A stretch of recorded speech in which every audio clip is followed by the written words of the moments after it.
Mr. Speaker, I rise in support of the balanced budget amendment. Mr. Speaker, I do believe that this Congress needs rules. It needs rules in budgeting. But I can't help believe today that the easier and more practical response to the huge budget deficits that we face is going back to a tried-and-true method called pay-as-you-go budgeting. Pay-as-you-go budgeting was a simple concept. You got revenue reduction, spending increase, you got to find an offset in the budget to pay for it. It was a rule that was in place in the 1990s that led to 4 years of budget surpluses. We were actually paying down the national debt rather than adding to it.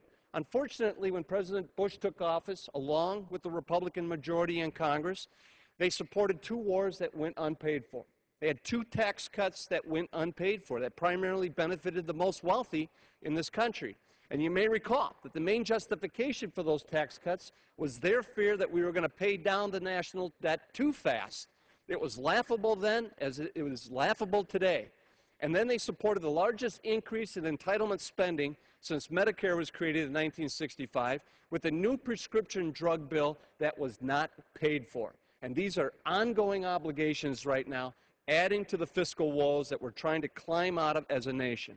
But I know that the majority today does not embrace pay-as-you-go budgeting, even though it worked in the 1990s, even though it helped create 27 million private sector jobs during that period and left an era of budget surpluses. So the next best thing we have to instill some fiscal discipline in this place is through a balanced budget amendment, going through that laborious process of trying to find 2/3 in the House and the Senate and then 3/4 of the states to embrace it.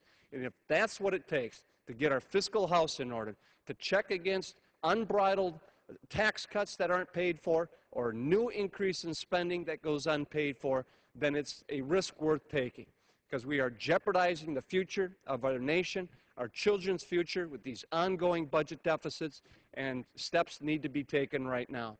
There is a legitimate concern that members on my side of the aisle have been expressing, the 3/5 increase, a vote in order to increase the debt ceiling. We saw how perilously close we came to defaulting on our nation's obligations over the summer.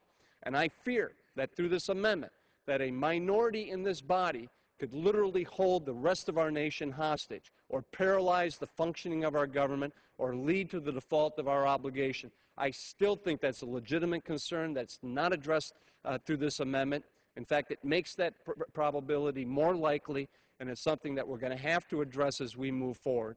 But today, I think given the lack of options that we face and the dire situation that we have with the budget deficits and the lack of progress, unfortunately, with the super committee, as we've seen over the last couple of months, that the balanced budget amendment seems like the most practical approach given the political realities. I encourage my colleagues to support it. I yield back the balance of my